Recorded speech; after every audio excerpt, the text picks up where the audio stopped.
कि केरवा के पातावा पे नेवता पे ठवनी, नेवता करी न स्वीकार जी।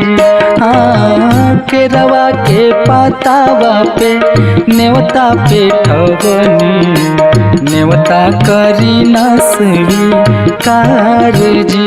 हाँ, लिहनाया रघ मोर आदित्य गोसाइया, बरती के सुनीली पुकार जी। हाँ, लिहनाया रघ मोर आदित्य गोसाइया, बरती के सुनीली पुकार जी।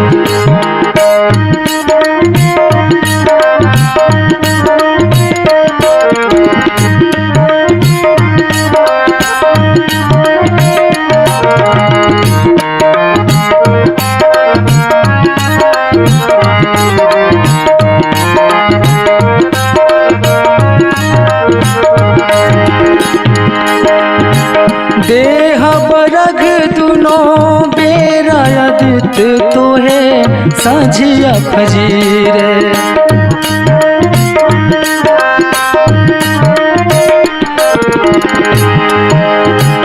दूसरा रख दे के मांग बसिया के गंगा के तीर।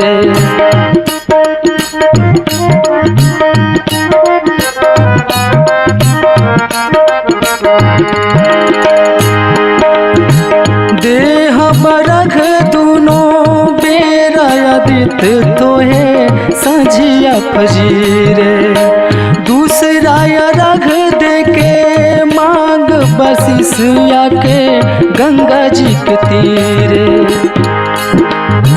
दिन के सहैया रौवे रुग के हरैया जी, रौवे से जग में जोर जी।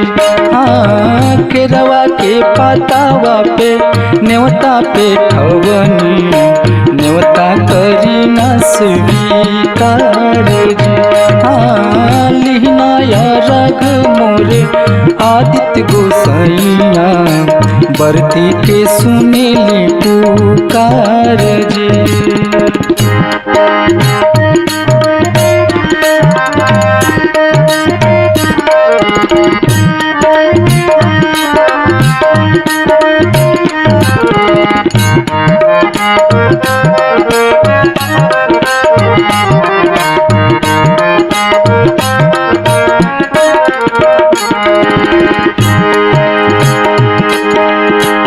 नजर के कोर से कर ले अजोर, जग रौवे से जगेला।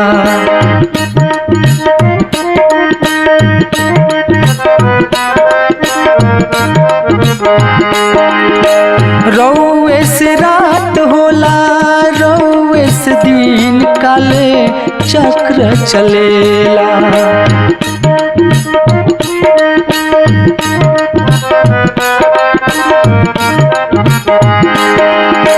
नजर के कोर से कर ले जोर, जग रौवे से जगेला।